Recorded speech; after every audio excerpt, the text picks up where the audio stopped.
Ku lihat ibu pertiwi. Menimbun BBM ketika ada prediksi kenaikan BBM dalam waktu dekat sehingga BBM langka. Pasal 33 ayat 3 dalam UUD NRI. Hak dan pengingkaran kewajiban dalam perkara korupsi, pelanggaran terhadap ketentuan sebagaimana yang dimaksud dalam pasal 220, pasal 231, pasal 41 KUHP.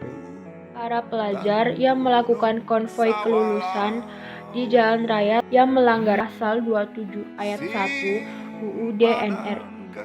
Kasus pengalihan hak tagih utang Bank Bali. Kasus tersebut melanggar hak dan kewajiban yang tercantum dalam Undang-Undang Dasar Negara Republik Indonesia Pasal 17. Banyak karyawan yang mendemo karena perusahaan tidak memberikan upah sesuai standar adalah bentuk pelanggaran hak yang melanggar pasal 27 ayat 2 UUD NRI.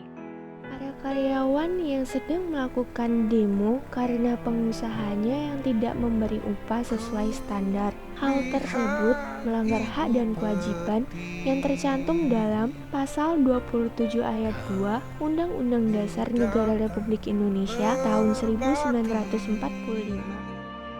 Tenaga kerja Indonesia yang berada di luar negeri tidak dapat menggunakan hak pilih dalam pemilu presiden dan wakil presiden karena keterbatasan surat yang tidak tersedia. Hal tersebut melanggar Undang-Undang Dasar Negara Republik Indonesia tahun 1945 pasal 6A ayat 1.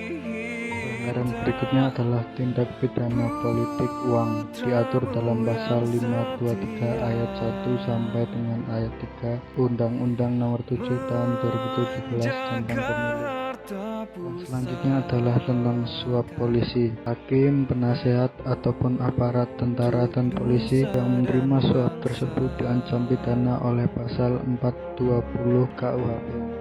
Tim Densus 88 Anterior Polri menangkap terduga teroris di Mempawah. Kasus tersebut melanggar hak dan kewajiban yang tercantum dalam Undang-Undang Dasar Negara Republik Indonesia Pasal 13A.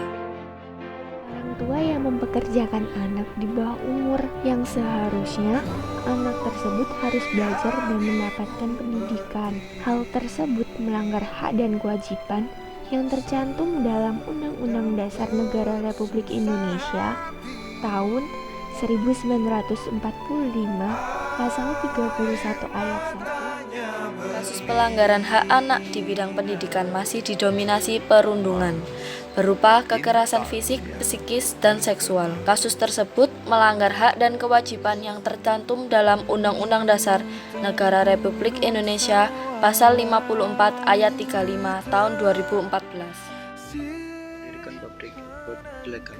Sang pemilik telah melanggar kewajiban seperti pun yang sudah jadi kemudian dipasarkan di Indonesia tanpa adanya izin postal. Akibat perbuatannya, sang pemilik dikenakan Undang-Undang Nomor 36 Tahun 1999 tentang telekomunikasi. Penyelundupan handphone ilegal. Pelaku menyelundupkan handphone ilegal ke Indonesia tanpa membayar pajak atas ribuan ponsel yang dijual kembali itu. Untuk mempertanggungjawabkan perbuatannya, pelaku dijerat dengan Undang-Undang Pasal 52 Junto 32 ayat 1 tentang tindak pidana komunikasi.